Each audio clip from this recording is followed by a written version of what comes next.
Ketua DPRD Banjarmasin sangat menyayangkan banyaknya kabar beredar terkait maraknya judi online yang merambah ke segala kalangan. Warga pun diminta untuk mewaspadai dan menghindari perjudian yang tentunya bisa merusak keharmonisan rumah tangga hingga mental tersebut.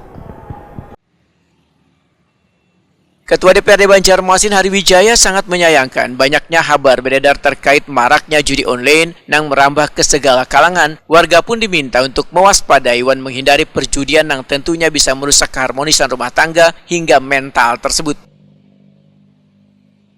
Hari Wijaya pun meminta warga untuk mengawasi keluarganya agar kada terlibat dalam judi online. Demikian dipedahkannya Wahid Takuni Prima TV Jelang Tengah hari Senin 1 Juli 2024. Kalau ada sampai di daerah lain itu sampai pejabat atau pegawai ASN yang kecanduan dengan judi online tersebut. Judi online menurut saya pribadi itu akan berdampak dengan psikologis pribadinya dan sangat merugikan bagi mereka sendiri.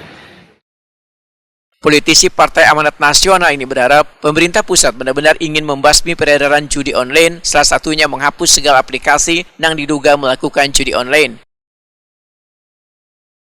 Peran pemerintah pusat, ujar Hari Wijaya, tentunya sangat diharapkan seberatan pihak dalam mengatasi permasalahan ini. Bersihkan semua situs-situs yang memang terindikasi itu indikasi judi online. Kita berharap peran pemerintah pusat itu sangat vital untuk memberantas ini. Hari Wijaya mengingatkan warga agar kada mencoba-coba atau menghindari judi online maupun offline karena sudah sangat jelas perbuatan tersebut dilarang agama.